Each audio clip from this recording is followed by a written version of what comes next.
6월 14일 수요일 주님의 교회 말씀 묵상입니다. 로마서 9장 19절부터 29절까지 말씀.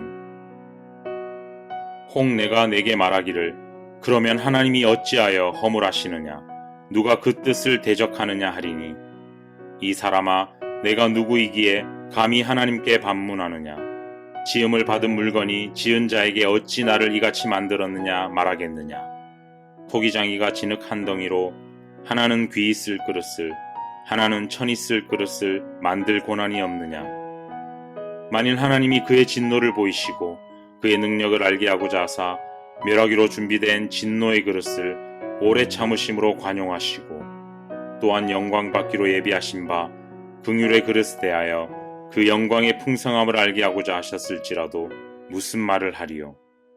이 그릇은 우리니 곧 유대인 중에서뿐 아니라 이방인 중에서도 부르신 자니라. 호세아의 글에도 이르기를 내가 내 백성 아닌 자를 내 백성이라 사랑하지 아니한 자를 사랑한 자라 부르리라. 너희는 내 백성이 아니라 한 그곳에서 그들이 살아계신 하나님의 아들이라 일컬음을 받으리라 함과 같으니라.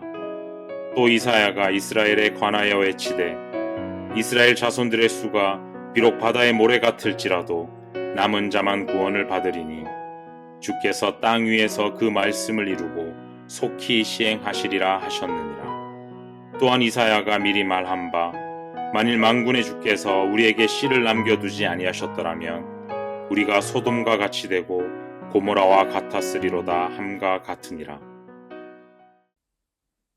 샬롬, 오늘도 말씀과 함께 동행하는 귀한 성도님들을 주님의 이름으로 축복합니다. 말씀이 우리의 힘이며 우리의 능력임을 믿습니다. 오늘도 말씀을 통해 하나님께 가까이 나아가는 복을 가득 누리게 되시기를 소망합니다. 어제에 이어 오늘도 우리는 하나님의 선택 그리고 예정하심에 대해 우리가 어떤 자세를 가져야 할지 함께 살펴보고자 합니다.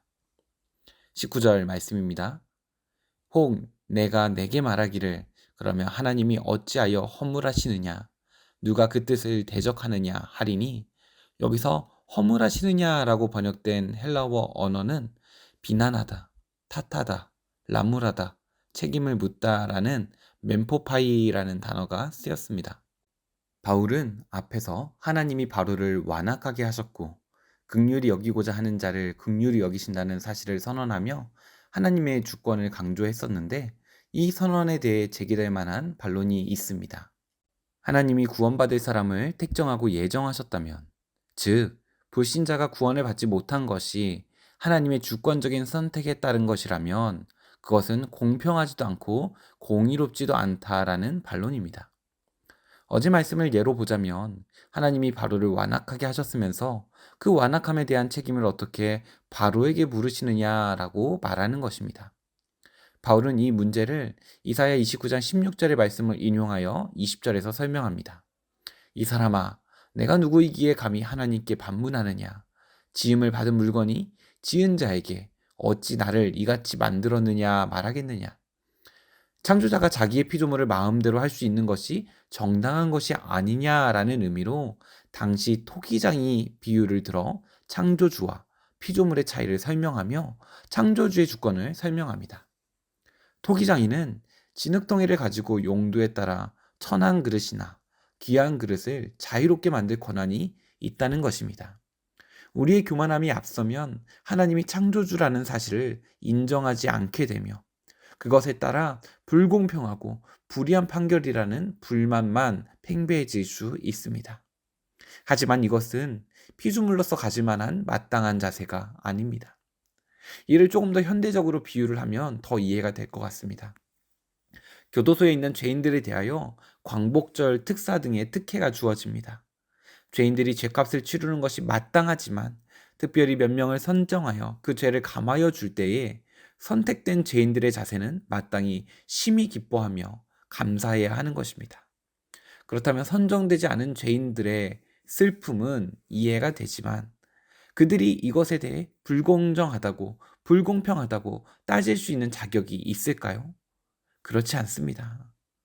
죄인에게 죄값을 치르는 것은 마땅하고 당연한 것이기 때문입니다. 구원받은 우리의 마땅한 자세는 무엇입니까? 하나님을 믿는 우리가 하나님의 철저한 은혜로 선택되었음에 감사하고 감격하며 그 은혜를 기억하며 하나님의 합당하신 뜻대로 살아가는 것입니다. 오늘을 살아가는 우리의 마음에 이 구원의 기쁨과 감격이 있는지 되돌아보며 하나님께 감사를 드리는 하루가 되기를 소망합니다. 25절로 29절 말씀은 호세아의 말씀을 통해 이스라엘 백성만이 하나님의 선택하신 민족이 아니라 이방인 중에서도 하나님이 백성을 삼으심을 나타내고 있습니다. 이는 이스라엘 백성이라고 해서 모든 사람이 구원을 받는 것은 아님을 시사하기도 합니다. 27절 말씀입니다. 또 이사야가 이스라엘에 관하여 외치되 이스라엘 자손들의 수가 비록 바다의 모래 같을지라도 남은 자만 구원을 받으리니. 여기서 남은 자의 의미가 무엇인지를 우리는 잘 살펴보아야 합니다. 남은 자의 반대말은 바다의 모래와 같이 많은 이스라엘 자손들입니다. 그 이스라엘 백성들 중에서도 남은 자는 바다의 모래와는 반대로 극히 일부의 소수를 뜻합니다. 구원은 혈통으로 받는 것이 아니라 믿음으로 받는 것이기 때문입니다. 하나님이 자신의 백성과 자녀로 삼으시고 우리를 사랑하심은 전적으로 하나님께 달려 있습니다. 하나님은 죄 있는 자들을 자신의 백성으로 부르셨습니다. 이스라엘이 선택된 것도 자격이 있어서가 아니었고 이방인인 우리 모든 사람들 또한 마찬가지입니다.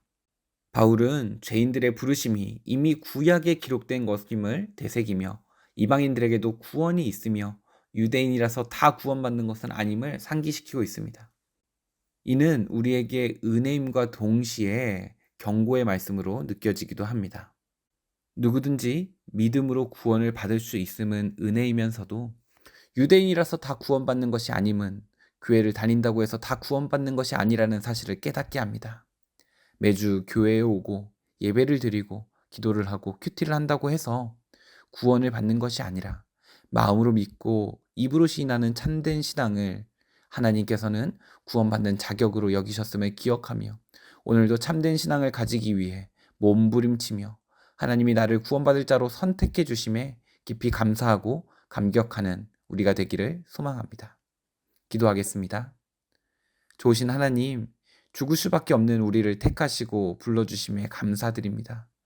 구원 받을 자격 없는 우리에게 하나님의 은혜가 임하게 하셔서 하나님의 구원이라는 귀한 선물을 받게 하시니 그 은혜와 감격으로 마음이 먹먹해지는 하루 되게 하여 주시옵소서.